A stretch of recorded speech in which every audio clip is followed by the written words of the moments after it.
March 14th, 2077. It's been half a century since the scavengers destroyed our moon. We won the war, but lost the planet. Until our tour is complete, Vic and I do our job. The survival of humanity depends on it. I can't shake the feeling that Earth, in spite of all that's happened, Earth is still my home. All right, so we're going to talk a little bit about non-farm payroll.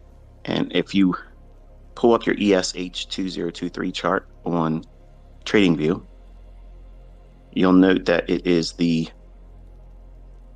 January 3rd of 2023, daily low. And that's what I believe that they're going to try to reach for. Now, before I go into all this, I want you to understand that I generally do not touch non-farm payroll. I only do it in the past to show you that my precision isn't always up to snuff on those days, much like on Wednesday afternoons and on Thursday leading into non-farm payroll. So because I know I have hurt myself and I've actually blown accounts as a young man when trading those days, I learned by having a journal, looking at where I was repeating issues and things that were problematic. Those were the days that I predominantly would dust myself, because it's at the beginning of a new month. You know, like everything else, like a New Year's resolution, people are going to get out there. I'm going to get more muscles. I'm going to get, leaner. I'm going to exercise more. I'm going to save money. I'm going to go on a budget. Everybody starts off with a mindset, excuse me, a paradigm shift in the way they think about what they're going to set out for as a goal, and strive to do very well, hopefully doing that. Well, at the beginning of the month, as a young man, I would have my account funded, saving up money and such. And I would try very hard on the first week, thinking, okay, the weekend's come, I got to make all my money. And then those days going into non-farm payroll would ruin me. So I learned my lesson from that. Now, the market obviously will gyrate around, and I generally get some non-farm payroll analysis ideas right, but not most of them. Okay. Now, if I am honest with you, I'm telling you that up front, and I tell my students this all the time. Why would I try to get out there and arm wrestle the market when I know that that is where my kryptonite is? If I can identify where my weaknesses are, and I am mature enough to know that that's where my weaknesses reside, why would I go and do that very thing, challenging whether or not that still exists as a truth? It would be ridiculous, right, for anyone. So also, real quick, while I do believe 3814 is a likely draw on non-farm payroll, 3804 and a half, also note that as well. That would also be December 28th, Wednesday of 2022. There's a daily low there. And let's just say, for instance, the market really unravels today. And I'm not saying I'm all right, okay, but I want you to see these are where I am expecting the market to go to today. And if it doesn't go there, then you're going to clearly see that this is the reason why I don't want to engage. This is exactly why I tell my students don't trade those days, because it's a carnival ride. It's a whole lot of volatility generally coming in the first 15 or 20 minutes or so after the news release, in about 8 or 7 minutes from now. Right now it's 8:22 Eastern time in the US. And if you watch this morning and say it completely goes the opposite direction, I'm going to feel vindicated, because I'm going to say that this is the reason why I don't do it. Now, worst case scenario, some of you are in here listening to this and you're going to be looking to do something, and you're going to try to trade it and look for a move to go to 3814 or a move to 3804 and a half. Okay. And it's going to go the other way, tear your face off, and then you're going to hate me because you did something I told you not to do. So that's why I'm telling you, don't do that. Just observe it. I have no problem sitting out here in front of you, like yesterday, walking you through why I don't trade those days. Because yes, you saw me pick one good move during the move or the market hours after 9:30 to lunchtime or whatever. One good move. That was it. Everything else wasn't doing anything for me. So it's stuck in the mud. So if I know the market is likely to consolidate, gyrate around in a small, meaningless, aimless range, like a sailboat without a rudder, why would you want to go out there and try to show yourself exactly what you already knew in your heart of hearts? You're not going to be able to make money in that particular environment or that market climate, because it's waiting for what? The news to drop in less than 7 minutes from now. And then it creates this excitement, this carnival ride. And traders will be out here waiting to do something because there's movement on the charts. So, like a hungry leopard out there in the plains, they're going to be sitting waiting for movement, and the eye catches movement, and then boom, they pounce on it. Well, that's what this event does. Non-farm payroll, NFP in short, I call it not for professionals. Okay. And I wish I could remember who I got that from because it's not original to me, but it stuck with me. Not for professionals was a wonderful analogy for non-farm payroll, because while there generally is a lot of excitement that comes out during that time at 8:30 on the first Friday of each month, it's not advised for you as a developing trader and or someone that's profitable. Why would you gamble? Because that's exactly what this is. It's a gamble. You're asking the market, you're daring the market to take money from you.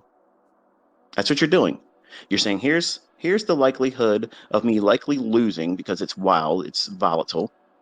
And sometimes it's not volatile. Sometimes it's a lackluster event. And still you can end up losing money because it doesn't go where you want it to go and just drifts sideways or doesn't do anything. And you get squeezed out of it, and there it is.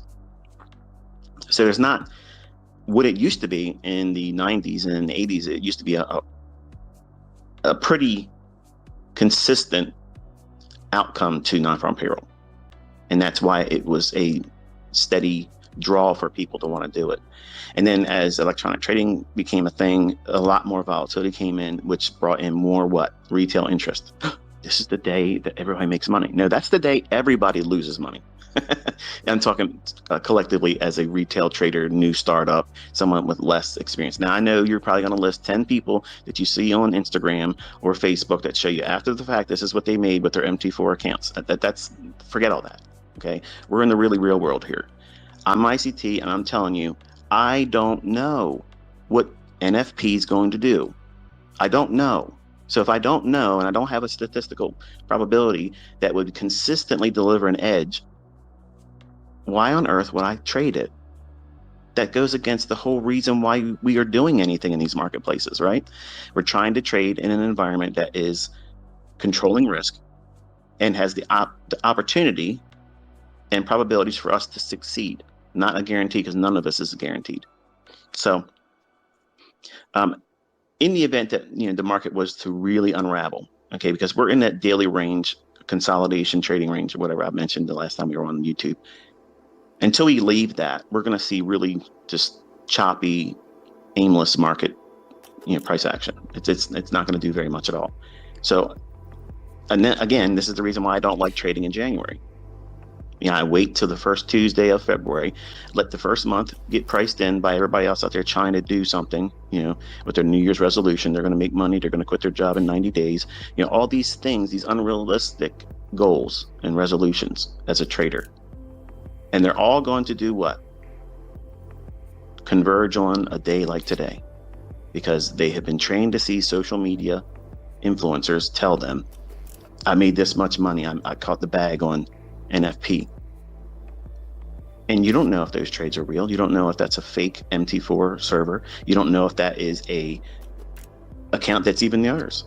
You didn't see them execute. You didn't see them show you beforehand why it should do what it should be doing. I've co-signed, I've said that I believe that 3814 will be tagged. I believe also if it gets animated to the downside, 3804.5, which is Wednesday, December 28th of 2022's low. Why would I go into that expectation? Well, I think that it's going to want to try to lull traders into thinking it's going to go down a lot. Go down there and then get them caught short. And then they'll probably pull it back up in the middle of the consolidation on that daily range, or that trading range on the daily chart. So it's a matter of whipsaw price action. And it's not altogether, predictable. So I like to have things that are very, very problematic for a retail trader, but advantageous for me. I want to see where there's an arm wrestling match between retail logic and the concepts that I teach you. And there is no consistent delivery of that I have been able to measure and see in non-farm payroll. So if you were to, I guess, poll or ask or sit down and interview the most successful financial traders in the world, if they were honest, they would tell you this right here, you don't want to do this. You don't want to trade in the next minute or so. So you want to put your ESH2023 chart on a 5-minute chart. And you're about to see the carnage here in less than 30 seconds. Now, if I were making the market, I would run it up to about 38.38, clear up all the buy side, and then sink it down to 38.14 and maybe rip it to 38.04 even. And then that'd be it. And then the rest of the day, do nothing, just consolidate. I'm not saying that's what's going to happen, okay? It's better for it not to happen so that way you can see, okay, now I understand why ICT doesn't do that. All right, we went above to 38.40. And then off to the races it goes. There you go. That's exactly why I don't trade non-farm payroll. That was honest. That was 100% real time with you. And because I can't see what it's likely to do or what it's likely to do with any measurable precision, I can't touch it. I can't play in it. I can't do anything with it. So looking at that, why would you be convinced that this is a day where you want to be trading? It's like a CPI number for me. And you've watched me do it twice, give you my opinion about what I think it might do, because I want to co-sign. I want to show you this is my opinion. This is not me trading. This is not me putting on a trade. This is me sharing the logic as to why I avoid doing certain things. Because if you're trying to learn how to do something and there is a outcome that's positive and there's an outcome that's negative, if someone knows what they're doing, they should at least know where the likelihood of quicksand, okay, or things that's going to cause you harm, loss. Where's that likely to manifest itself? If it's something that reoccurs over and over and over again, there is merit to understanding how you can avoid that. And I've learned very painfully, losing lots of money, lots of accounts, okay? This particular day and the day leading into it were the main culprits for it. So when I teach my students, a lot of casual readers or viewers will come to me and they'll say, oh yeah, ICT doesn't trade on non-farm payroll, and look at this, I caught this move, okay? I'm not impressed by that. It doesn't sway me, but unfortunately, other new startups see those opinions being shared and they think, oh, well, I'll adopt that mindset because they probably watch the videos I don't want to watch. So if they came to that conclusion, then therefore it must have merit to it. So I'll just take their opinion and adopt it and not be an independent thinker at all and look into the logic as to why ICT says this or doesn't do that. So for the benefit of those individuals that are just coming to my channel, you can see with great deal of clarity why I teach in my lectures year after year after year. And when I'm on Twitter, I tweet all the time, retail traders will be regretful moments from now when 8:30 news driver comes out. Okay, so I mean, can you honestly afford in 1 or 2 minutes to be offside, in other words, on the other side of the market against where the market's going? Can you afford to be in a move like that goes against you that quickly? And your stop loss doesn't protect you like it would normally would, because it's going to gap through. I've learned that lesson painfully, and it's not fun. If you were to pull up a 5-second chart at 8:30 on the 5-second chart, the high comes in at 38.40 and a quarter. Then the next opening candle opens 10 handles higher, all in less than a minute, less than 30 seconds. It snaps there, just like that. Now, my question to you is, do you really believe when you see these people out there putting 200 lots 100 lots, 50 lots, that they're really going to risk that on their account and show you after the fact that this is what they did with their little MT4 trade history. That is such a load of crap, because frankly, they would be doing it live. If you were a baller like that, you would be doing it live. You would show the world that you were doing that beforehand, explain that you were doing it, and then do it and be consistent about it. But unfortunately, I have never seen someone trade non-farm payroll consistently profitable. So again, it gets back to, what's the likelihood of you succeeding in something? Do you want to take the highest degree of difficulty in reaching success? Or do you want to say, you know what? This makes perfect sense as to why we should not be doing it, that we should not be worrying about it. And in fact, have a long weekend the first week of every month. On Wednesday, the Wednesday prior to non-farm payroll, you can see it's the first Friday generally of every month. So if you know that that's the likelihood for you to get caught up in something that's not probable, the likelihood of you losing money, being frustrated because it doesn't do what you would expect it to do, there's no rhyme or reason, no logic behind what it's doing. It's causing chaos. It creates, movement. And movement causes what? Sentiment to shift. So that shift in sentiment, or establishing a bias, then presents at a later time opportunities for professionals. Right now, look what it's done. One quick sudden movement, 50 handles or less, and now we're just trading right between 38.50 and 38.40. So what was the reason to be long, and why would you trust it to be long and not go down? See, it's absolutely 100% casino time. So to protect my students and to be 100% transparent, I always tell you where my weaknesses are. I have no shame in that. You have to be honest with yourself as you're developing.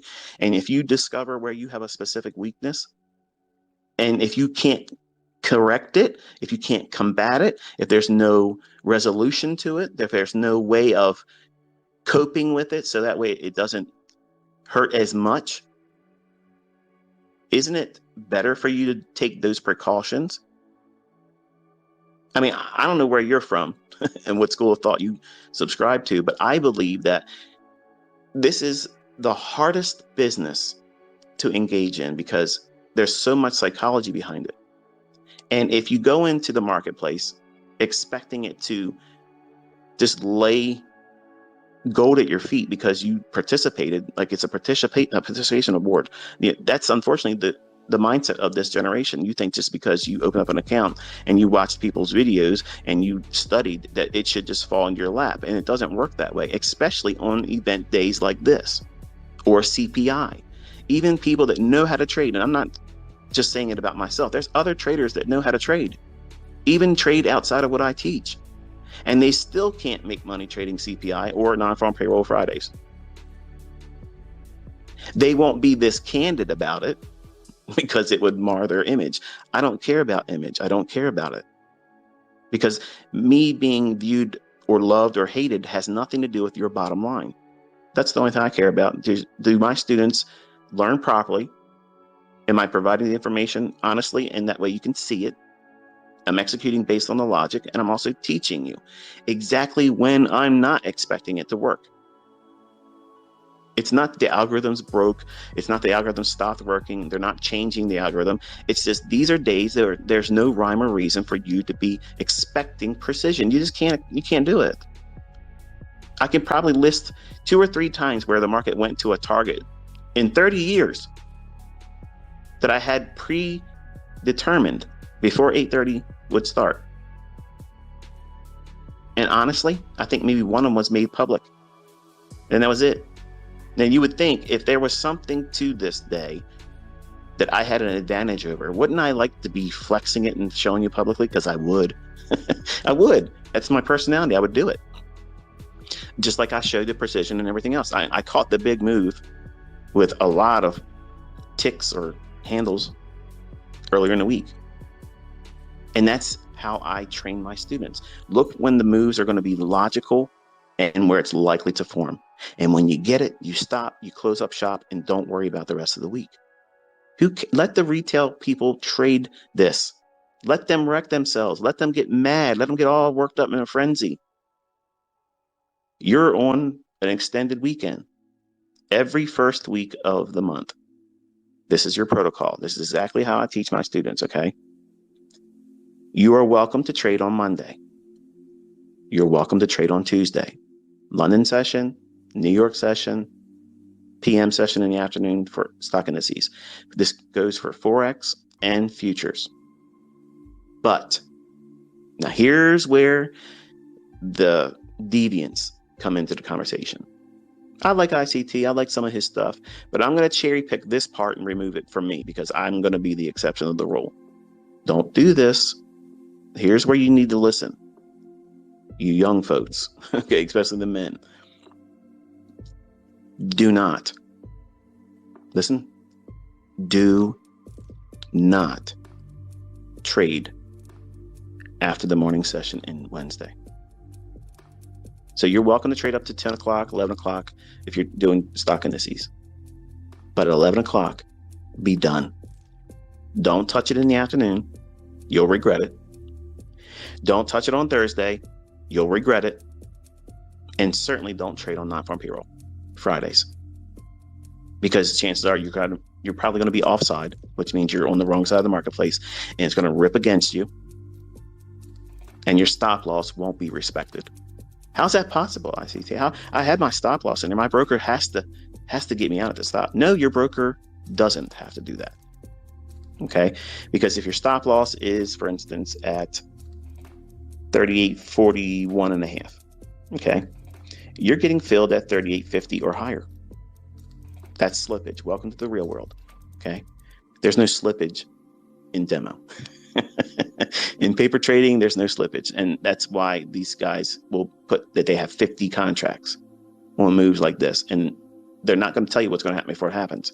They're not going to co-sign what they believe before it happens. They're going to show you the history after it happens. That doesn't help you. That's an ego stroking for them. I'm trying to absolutely teach you. Okay?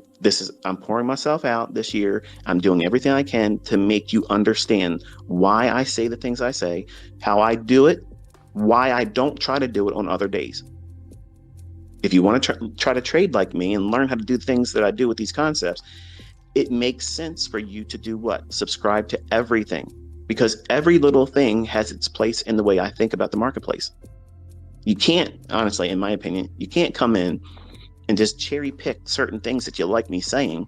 Oh, that sounds cool. But then when I get to the real meat and potatoes of it all, which is these things right here, how do you avoid losing money?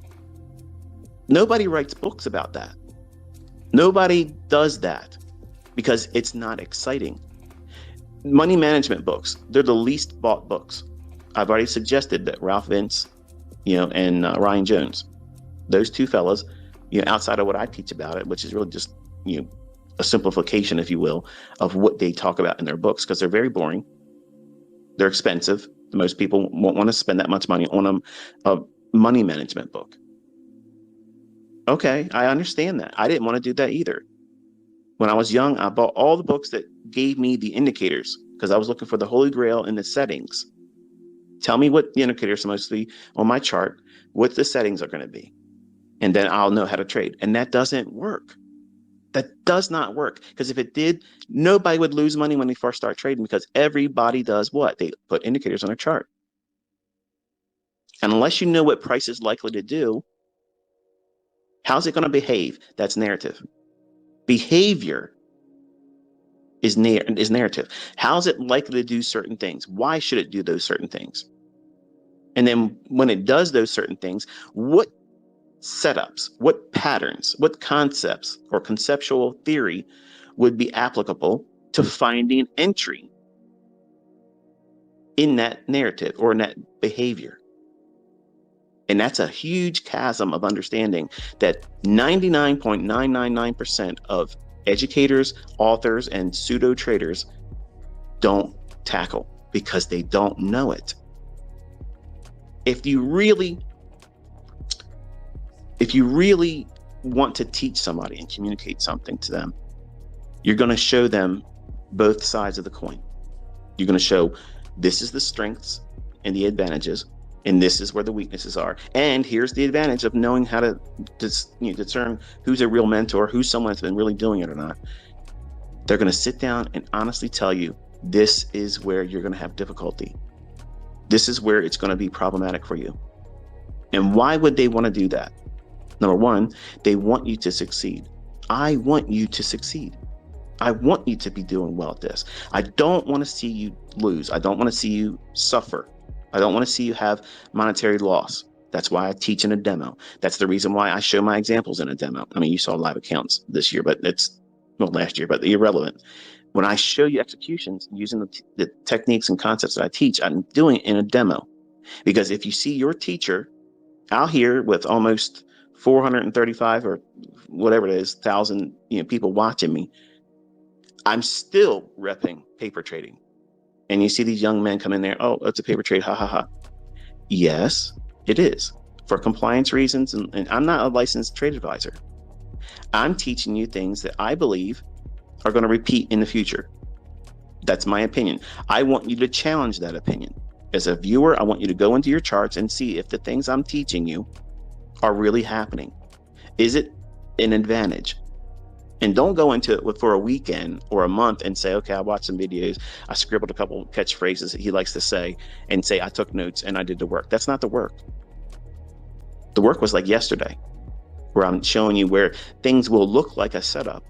And even I would take a trade if it was another day other than the days going into non-farm payroll. And telling you up front, I'm going to probably get this wrong. Don't follow this as a trade. And you saw it. The market did not perform like I wanted to do, and only one good setup. That's it. That's the line that you need to know where not to cross. Don't go into the badlands, okay? In the marketplace, there's these areas, there's days, these circumstances where you know that you probably are not going to succeed, but you just have to do it. Why? Because your social equity curve needs a new equity high with clout. That's why you're doing it. You want to be able to do well so you can go out on Facebook, on Instagram, on YouTube, on Twitter, TikTok, you name it, wherever it is that you're doing social media, gatherings, and you want to show your peers and your viewers that you were an expert today. You don't want to try to do that on this day. Okay? You don't, because the real experts still can't do it either. Not consistently. And those real experts, the folks that have been doing it a lot longer than these 20-year-olds that just started discovering what a divergence is, what a candlestick is. You want to listen to the old hats because we've been here for a long time and we've seen a lot of things. And unfortunately, we can be stuffy and old and fuddy-duddy and maybe not hip to the new things, okay, the new lingo. But there's wisdom in people that have been doing this, not just me. And I love listening to older traders. I love listening to their stories. I love listening to the logic and the discoveries they've had to find out through pain and loss and how long it took them to do that. I tried to beat this day. It was like a thing for me. Like I had to crack it. And I'm honestly telling you, I was defeated by it. I lost trying to pursue figuring out non-farm payroll. And finally, when at my wit's end, I said, the hell with this. I can't do it. So to avoid that pain of obsessive compulsive disorder that will flare up all the time, when those days would come each month, I would just do nothing. I would do my hobbies. I would do whatever else I was doing other than trading, because I knew impulsively I would do what? Think I see something and trade it and then regret it. How do you avoid doing? You avoid it altogether. You avoid it. There's no secret to it. If it hurts, it causes you harm, don't do it again. It's simple as that. I don't care how many people around the world can show you after the fact what they supposedly did. Nobody's making a career trading on non-farm payroll Fridays, okay? I'll say it again. Nobody on this spinning rock is making a career trading non-farm payroll. There's all kinds of people out there writing books on how to trade non-farm payroll. There's all kinds of people that have YouTube videos how to trade non-farm payroll, and they're making money that way. They're telling you this is where the gold lies. This is where it lays in the ground. Here's where you dig it up. And you're going to do what? You're going to buy their pickaxe and their shovels from them, their wares, their insights. And they're the only one making money. Nobody's finding gold out here. It's fool's gold. You think because it moves around, there's opportunity for you to make money. And when you go in there with your pickaxe and your shovel, you just bought money, you spent money on listening to these other people who haven't made money doing it, can't consistently show that they do it. They're only going to show you a book example in hindsight. That's it. That's all you're going to see. That's all you're going to see. Non-farm payroll, those, we'll just call it 30 minutes, okay, from 8:30 to 9 o'clock. That is such a gamble. It's unbelievable. But because of the velocity and the ferocious delivery of price when it's real quick and sudden, that's like, wow, if I could have done that long, if it goes up, or if I could have been short right before it went down like that, man, I could make so much money. And what are you doing? Think for a second. If you're feeling that way, okay, and some of you probably looked at this morning and said, he got it wrong, but you know, I could have bought that and that would have been so much more money, or I would have done this, or I would have done that. Or maybe some of you listened to this and said, watch this, I'm going to demo trade and fade ICT. And look, I did this, and you're going to come up with all kinds of reasons why after the fact. You're still looking through your charts trying to find some kind of trend line where it lined up for it. Trolls.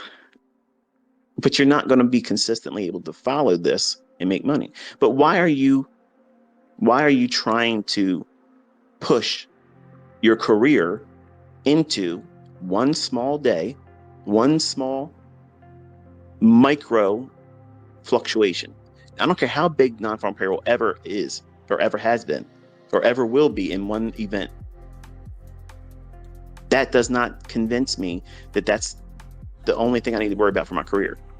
And see, some of you are going to be thinking, yeah, but we need movement to make money. And you can hear the infancy when people type this or say it in their videos or read it in their books. You need to have movement, and non-farm payroll provides that movement. Yeah, it moves. Just like CPI does. It will move you out of the industry. It'll move you out of the brokerage firm that you have money deposited in right now. It won't be there. That's the movement that you're going to have. Okay? That's the movement that's going to be the result, because you're going to try to do something and it's going to clean your clock. Done and dusted. It's over. Thank you for playing. Good day. There is no participation award except for regret. I wish I would just be able to say this and people understand, oh yeah, this is problematic. And I know some of you want to crack it because you hear me say I can't, because you heard me talk about many times how Larry Williams wanted to know how he wanted to be a buyer below the opening price on big up days. Well, I figured that out. I've made it public knowledge. It's Power 3, and you have to look at other things, and it's there.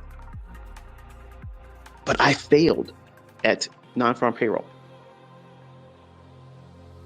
I couldn't do it. I couldn't figure it out.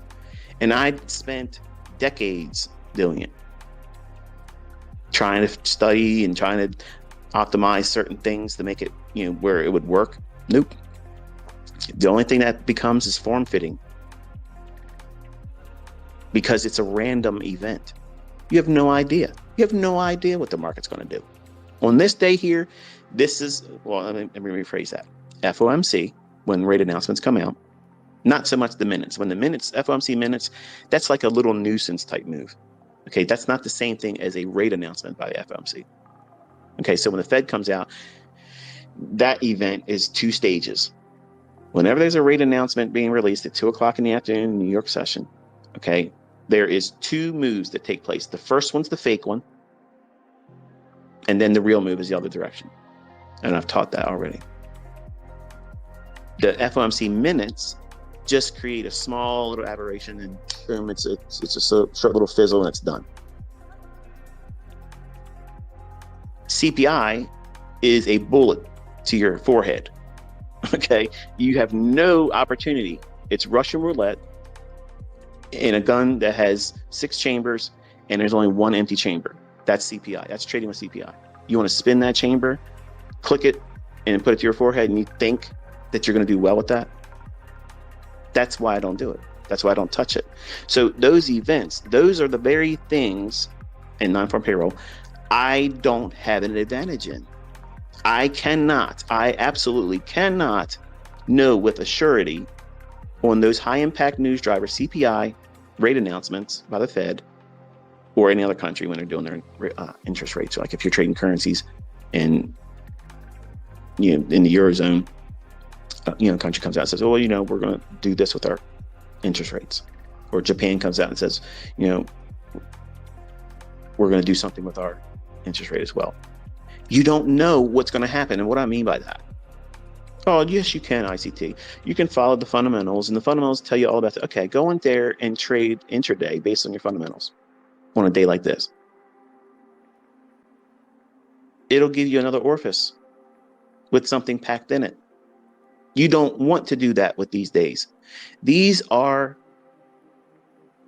days that look like opportunity, but they're cleverly disguised impossibilities. And I know that sounds like a Debbie Downer remark, like, oh, I like listening to you. You always encourage me. But this sounds like, a defeated ICT. It's not a defeated ICT. It's a wise ICT. I've learned this painfully. And some of you don't want to learn this lesson. Some of you want to ignore it. You want to just block that out. Just tell me when it works really good. I want to know that. Give me the good order blocks, the good fair value gaps. Tell me the ones that stay open. But you don't want to listen to stuff like this. And this is the stuff that keeps you in the game, because you're going to do it wrong. You're not going to listen to these lectures and these discussions and know that these are the problem areas in the marketplace, and they're going to hurt you. And you won't be in the game long enough to weather the normal ebb and flow of ups and downs in your equity curve, because you're starting out and you want to be a rocket. Here you are on a launching pad. You just started learning ICT concepts or whatever. Maybe some of you are going to leave what I'm teaching. That's fine. Go ahead. I wish you luck anyway. And you're going to do something else, but you're going to have that same expectation. You're now a rocket on a launching pad. And now, because you sat down and you decided to give your time and attention to something else to learn how to do in trading, it owes you something. The market owes you something because you've studied, you've watched some things. So you're entitled to what? You're entitled to shit. And a lot of you won't like the taste of it because it's reality. And you're going to see on these days, you can't make money. You can't. Not consistently, not with any edge that's measurable or repeating. You will lose. And because you will blow your account, you're going to say everything you learned, which had no place in the day like today, was fake, flawed, it doesn't work, all the logic doesn't work. And that's frustration. That's all that is. That's not truth. That's not application of the concepts in the right conditions, because if you read the fine print with ICT, it says we don't trade on these days because we don't expect the precision to be there. But you see folks out there looking for order blocks and complaining about how this doesn't work because you're trying to do what? You're trying to make a wedding cake out of mud. Think about that. Like, you're trying to take something out of a environment like swamp water. You want to bathe in that? Because that's what you're trying to do. You're trying to do something with something that is not likely to even come close to the result you're trying to get, because the environment is not conducive for you to be successful. It's not designed for that. So if you can be mature enough as an adult, and hopefully we're all adults here, you have to respect the measure of underlying risk. And one of the best tenets to a successful, consistently profitable trader is they are number one, respecting of risk, knowing that the first tenet to successful trading is preserving capital, not how much you can make. How much can I lose on this trade? And what can I afford to lose? And don't say because it's 2%, I can afford to lose that, because 2% for some of you is too much emotionally and psychologically. You're looking at these funded accounts and you're thinking, I'm going to get me a $300,000 account. I'm going to roll up all these accounts. I'm going to get $1 million funded. Okay. So you're saying that you're going to be comfortable with losing 20,000? No, you're not. You're not. You're going to lose your mind. Okay. So there's two stages to understanding money management and risk management. You have to know what your account can afford to take as a loss. And then you have to test that theory psychologically and emotionally within yourself. And many of my students and other people out there have done this too. They have discovered that, hey, you know what? 2%, I can't do that. That's too much. And they go down to 1/4%. What? You can't make money. Look, 1/4%, you don't need a job. Because if you're consistently able to take that 1/4% risk and you're trading with 5 times that, do the math on any of those funded accounts. See, that's the problem with Have It Your Way mentorships and dollar menu mentors. They go out there and they show you this stuff that they're not doing. They'll show you stuff. Oh, well, you can take this order block. Here's a trade. And you listen to these cats and they say, yeah, I took a trade. I think I took a trade. I think I got in here. I don't know where they're from, but if they took the trade, all they have to do is show exactly where they got in at. That's how you know you're listening to a liar. With me, you see my executions. You see exactly where I'm getting in. You see the price. You see my stop. You see when I'm managing it. You see where I'm expecting it to go. And there it is. That's someone that's been doing it and has been doing it for a long, long time and has no problem showing you this is what it looks like. But you can't take risk management and money management and just say, okay, I learned this from that video. I learned this from this person. They said this is what they do. So I mean, it's applicable to me. It's not. It's not. So my advice for you, if you're trying to do these funded accounts this year, or maybe, you probably already done this and you know exactly where I'm going with it. Once you get funded, do the least. Because especially if you're new, you don't know how you're going to be impulsive on days like this and other days that you didn't check the economic calendar. Another central tenet to someone that's a professional: they will not touch the market without knowing what the economic calendar is. Yep. That is the number one tenet to knowing what not to do. Think about it. When we get into the wintertime and you see it's cloudy and such, weather drops real sudden, and you're in areas where snow is likely to happen. What do? Let me see. Expecting snow? The old hats, we can smell it, just like the rain too in the warmer months. You can smell it coming. We've been around long enough. But young folks, they only see and engage with what's right in front of their face at the moment. Right now, they have short-sightedness. They can only see right in front of them. And you have to make sure that you're planning ahead. You got to project the likely scenario for you to succeed, but also compensate along the way for detours that's going to be required that you didn't foresee.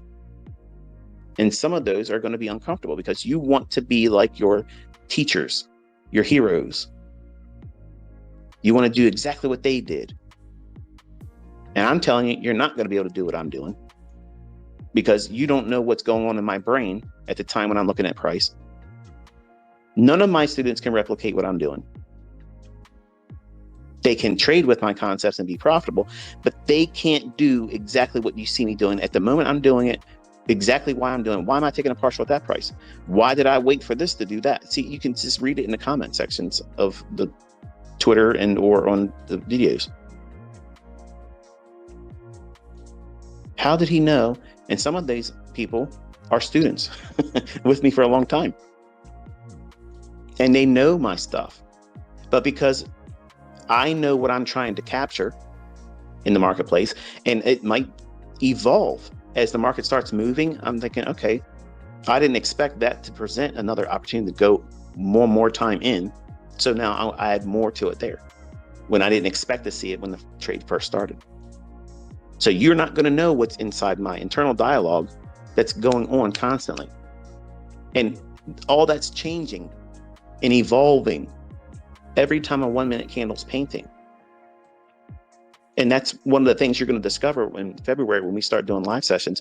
As I'm talking about the 1 and 5 minute candles, the weak individuals here that don't want to learn how to do this, that only want signals, they only want to learn a buy so they can go and push their buttons and hopefully get something correct and make some money, you're going to fail because you're going to miss the opportunity of knowing what it looks like to read every single candle from somebody that knows how to do it.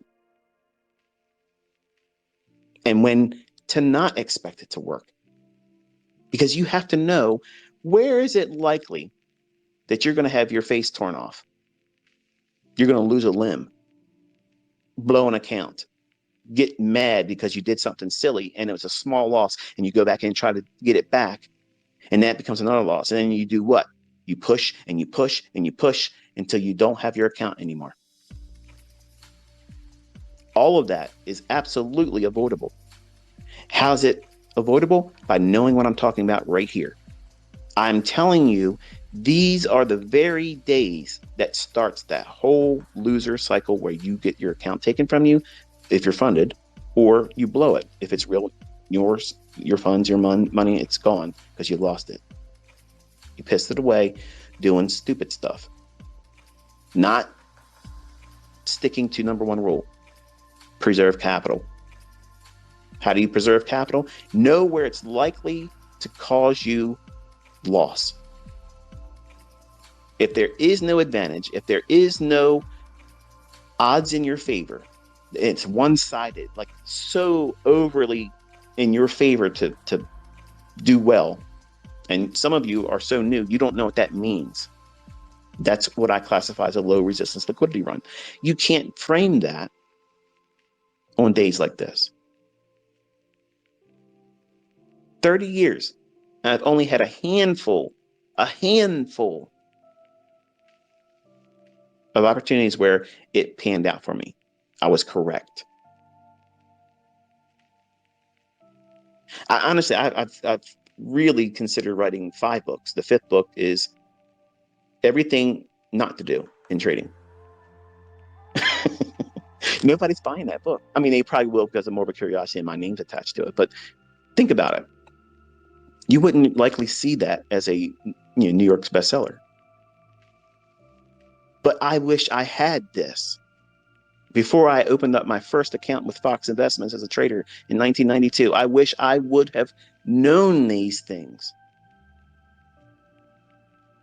This is better than teach me the right order block. This is better than tell me how to get in.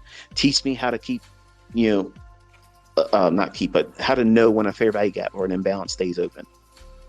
See, you're all caught up with the sleight of hand. That's all it is. You're caught up with the bedazzlement of, oh, look at this. Look at this trick. I want to be able to do that in front of other people because then I'll get clout. Clout is shit. You want success. You want to be able to carve out your own paycheck and not need anybody to tell you what is likely to happen next. And you want to trust that you can do what? Keep your account in your hands. Not blow it, not go into severe drawdown. You're going to have drawdown, but you need to be able to know where those opportunities are likely to occur. And if you don't want to put your time and effort into knowing that, here's a promise that you can guarantee and take it to the bank. You will blow your accounts this year. You will fail. You will never, ever be profitable unless you do these things. Identify where it's likely to cause you loss and consistently unlikely to present opportunity for you to be profitable. Why wouldn't you want to listen to sound advice like that? It defies all logic when I see young folks, even older folks that have been trading for a while. Oh, but I've had an opportunity where I did this one time. One time you did something, and you're going to make that, it's going to have to be always for you to be in there trying to do non-farm payroll, or trying to guess what CPI is going to do, or trying to guess what the reaction in the marketplace is going to be on a rate announcement. How many times have you seen the rate announcement come out as expected and the market do what you thought it would do, but really not? It does it the opposite. And they'll say, oh, well, the market, it priced in. They didn't say they priced it in before that rate announcement. Where's the news people and the talking heads and the financial experts that said, no, don't trust anything. The market's already priced in this. It's going to do that. They don't do that. They wait until after the effect of the marketplace repricing on this stuff. And then they'll say, this is what it is. Everybody knew that, right? Nobody knew that. I'm telling you, if anybody was going to know this stuff, folks, it would be me. I'm telling you, honestly, I have no advantage on these days. None. I have no advantage. Absolutely none. Come on. I mean, if I sit down and I tell you in a video, or if I wrote a chapter in a book and said, this is the secret to being 90% accurate, that's the chapter. You're all putting the potato chips down. You're telling your wife, stop talking to you. You're going to physically go out and go sit in your car and take yourself away from every distraction because you want to know what that chapter says. But a chapter like this, or a lecture, or a video, or a Twitter space about these types of things, oh man, come on. Nobody wants to hear this. Yeah, nobody that wants to lose their account, that's never really traded with real money, had loss, blown several accounts, and figured it out that, hey, this is a problem.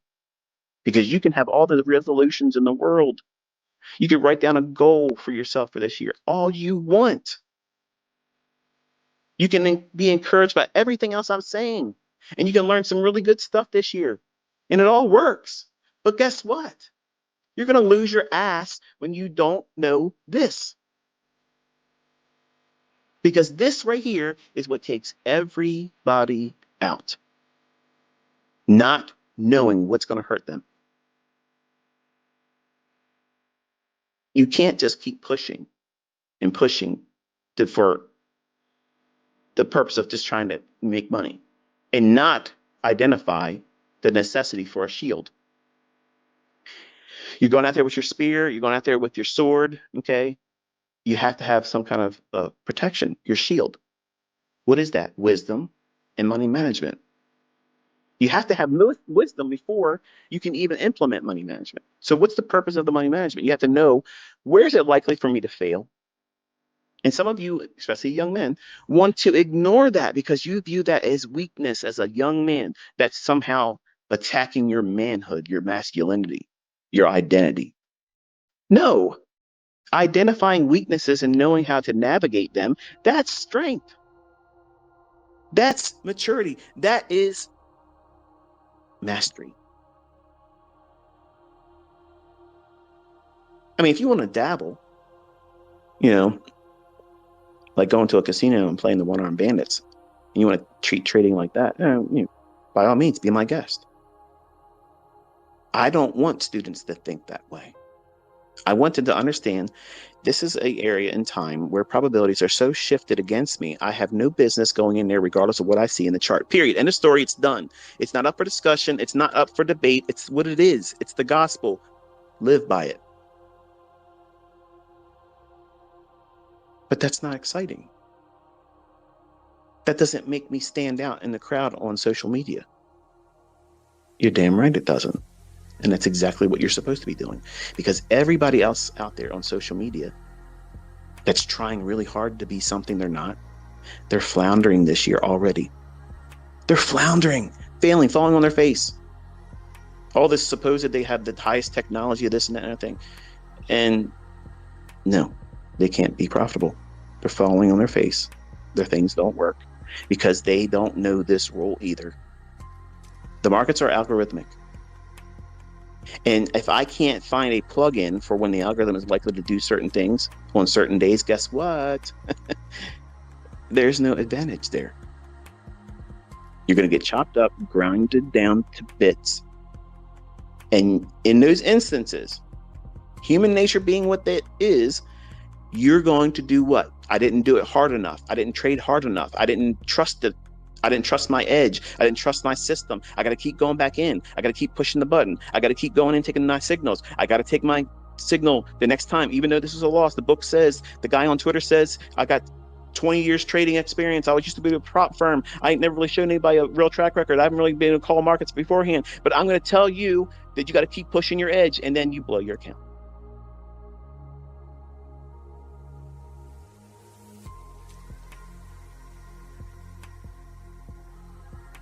You don't want that uncomfortable feeling of knowing that you shouldn't have been doing it. And you knew it every time you pushed the button. You knew each time, I shouldn't do this, but damn it, I got to do something. I can't go home feeling like this. I knew I shouldn't have traded this day. I got to find a way to get it back. If I get it back, I'll learn my lesson. I won't do it again. That's grade A bullshit.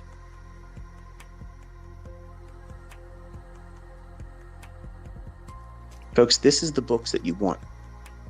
This is the chapters you want to read. These are the life lessons as a trader that you want to understand and apply to yourself. And I know, they're not fun. It's not pleasurable. It doesn't give you a dopamine hit. It doesn't make you feel empowered, but it should. That's the perception of someone that's going through this stuff. I can look back and hear myself talking right now and say, if somebody would have just simply sat my young ass down, slapped me upside the head and said, listen, Huddleston, listen,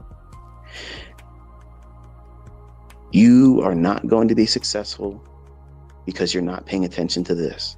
You'll find trade setups. They're going to pay you. Your account will grow. And where you're going to get knocked down is because you're not seeing this. And you're going to fall victim to this. So this is the most important thing right now. You're thinking about what indicator settings and what time frame. That's stupid. Because if you understand where the opportunities lie for high probability, low resistance, some of you new are thinking, so you're bear. You just want to trade resistance. No, low resistance liquidity runs is when the market just freely just runs right quickly to a pool of liquidity or an inefficiency. And it's so one-sided and easy to see before it happens. It's quick. It delivers right away once you get in, and it's just nice. That's how I teach my students how to trade. Are they all like that? No. But that's the environments that we're trading in. But we try to recognize areas that are problematic in creating those very instances for low resistance liquidity run signatures. So it's a hard thing for a new viewer or listener or student of me to digest this type of discussion, because you want, and I understand this is exactly how I was, and everybody's the same way. When you sit down with someone and they're supposedly going to teach you or illustrate or demonstrate prowess in the marketplace where they can buy and sell and profit, you expect a gimmick, you expect some trick or technique or concept or indicator or pattern or service or product to put your hands all over, handle it and put it to to work using it right away or go through the process of looking for it. Okay. Unfortunately, this skill here is something that you have to carve out through pain and suffering and time.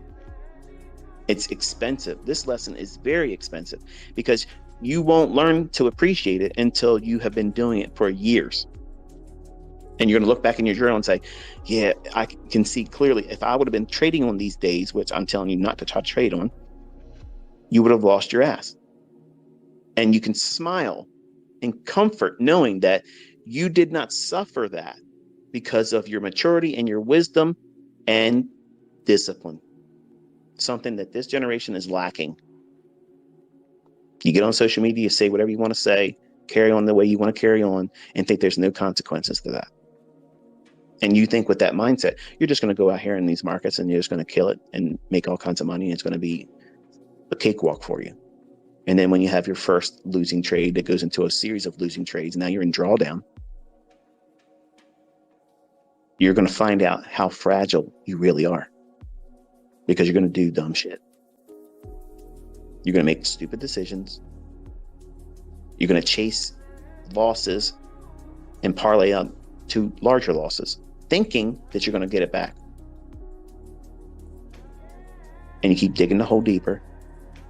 And you keep making that psychological wall higher, fortifying that wall of disbelief that you're going to be successful.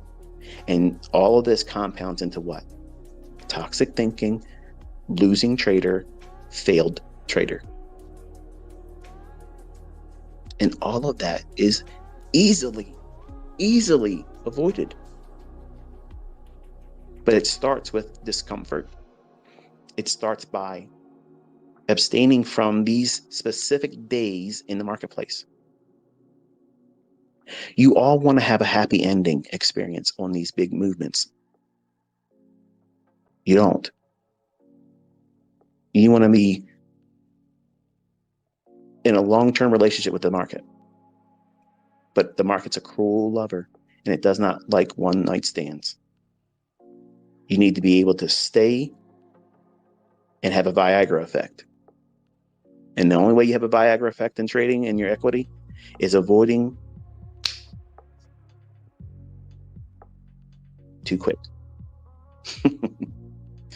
And honestly, you want to have a slow hand. You don't want to be quick to push the button on days like this. You say, yeah, it's all right. I don't need a Friday night floozy. I don't need a Sunday morning regret. Let me just sit here and I'll observe it and watch it from the end of the bar. And we'll see who leaves with them at the end of the night and who wakes up with an STD the following day. In the markets, everything looks good. Everything looks like you want to take it home. But then as soon as you sit down and you push the button on a day like this and you get wrecked, it's not a matter of, well, I struck out this weekend. There's always next weekend. I'll work real hard, get my girl money up, go out to the clubs, and we'll see what I get then. That doesn't work like this in the marketplace because you're in control of your own actions and your decisions. And when you lose your mind in days like this where it just rips against you, do you have the discipline to say, you know what? I put myself in a situation I can't correct today. It's going to take me time, maybe a couple of weeks to fix this. But I have thrown good money after bad. And I have to abstain from this. And it doesn't mean I'm a failed trader. It doesn't mean my opportunities that I look for are flawed. It doesn't mean that my logic is flawed. It just means that I made the poor choice to engage in a day that I was told, because all of you are without excuse now. You have no excuse now for blowing your account, because I'm telling you, I'm absolutely guaranteeing you that this is exactly how it starts, if not on the very day of it. So if you did not listen to me and you pushed the button and you traded today and you got hurt, don't look at the rest of this day and think, I'm going to get something before the close of the day. No, you don't. No, you don't. You just had a bitter pill, a jagged bitter pill. Wash it down with time. Don't go in there trying to fix it by doing more of the same shit. Stop. Don't do anything. Let the market do whatever it's going to do today. And I promise you, there's still going to be a plethora of opportunities throughout this year. And this one, you want to remember it. You want to remember this day. Some of you probably already forgot about the CPI, the two of them that I outlined before. I thought the market was going to go wherever I thought it was going to go. I told everybody publicly, this is what I'm watching. This is what I would expect to see. And this is what it did do, the opposite direction. Immediately ran like a bullet the other direction. Illustrating exactly why I can't get in front of those market moves. I don't have a statistical edge in that that's consistent. So if I know that, as a mentor, would I be a good instructor or teacher to you if I know that's a weakness of mine, and I can't even prove to you, like I prove everything else, that I can trade with market maker models, I can trade with precision, I can get the targets, I can trade lows of the day, high of the day. Notice that I'm not doing that on non-farm payroll days or CPI days. Have you paid attention enough to at least identify that much? I know where my probabilities of success reside. And I know if I'm going to arm wrestle somebody, I'm not going to arm wrestle somebody that's bench pressing 500 pounds, curling 200-pound dumbbells, and has an arm larger than my head and has no neck, okay, and literally looks like a mountain of muscle in front of me. Dude, what's my probabilities of beating that? It ain't happening. So why invite that? I know enough, and it doesn't affect me psychologically. I don't care if the opinion of others that are neophytes in this think that that's weakness because I can't trade ahead of these big moves when nobody else humanly can. You're asking for a superhero to step forward when that can't happen here because the markets are highly manipulated. And just because these big news drivers come out, and you might follow the fundamentals, you might feel like you have it figured out. And they may come out and release the data, unless it's CPI. Because like I said, CPI is like a bat out of hell. It's gone. It's already left the building. As soon as you see it on your chart, it's too late. And it's unforgiving. Many times, the data will come out and say the data comes out that would be positive for the market, but it goes down immediately. How can you predict that? You can't. I can't. No one can. That's what makes fundamentals stupid to me. It'll fundamentally make you poor. This whole business is based on money. That's it. Money and psychology. Who has the weak mind? Who can be squeezed out? Who can be unseated, taken out of the trade, and have their seat taken by someone that's smarter? And it's all revolving around a TV guide schedule that we call an economic calendar. And sometimes there's a shit show on TV and you don't want to be wasting your time watching it. And that's non-farm payroll. The cast is always a dud. There's no plot and it never feels good. It's not a rom-com. It's not anything. It's not a date night flick. Okay, it's stupid to even waste your time with it. And I'm hoping that I won't have to talk about non-farm payroll ever again. Hopefully I've illustrated that there is no necessity for you to build all this hope and engagement around one trading day out of 1 month out of the entire career that you're trying to frame. See, some of you young folks think that you have to do this. Like it's paramount that you learn how to trade these days. And here's the secret to it. Here's how you trade them. Have your charts off and do something else. You've traded it. On the sidelines is a winning position all the time. It never loses. It never has drawdown. It never gets stopped out. And there's no commission costs. But it's a fucking winner every single time. Every single time. Don't think so? Look at that move today in all of your currencies and your indices and be offside? That's a losing position. But what if you were thinking about doing it, but didn't do it, and you would have gotten hurt, but you didn't? That's maturity. That's wisdom. That's strength. That's power. That's knowing when you're going to fail, but you succeed by not failing. None of these people teach this way because they have to engage you with dazzling you with this and that and gimmick this and gimmick that. It's not how you make money. That's how you get people pushing buttons. I don't want you pushing buttons. Think about how I teach. You study price for a long time before you even do any demo. Why? Because you have to discover where you're going to derail yourself. And these days are going to be a catalyst for weak-minded, undisciplined train wrecks. And it's not a popular subject. It's not a feel-good conversation, but it should be. You should feel like you're empowered now. You know what? My teacher said that he doesn't have to worry about trading those days and he can still find setups.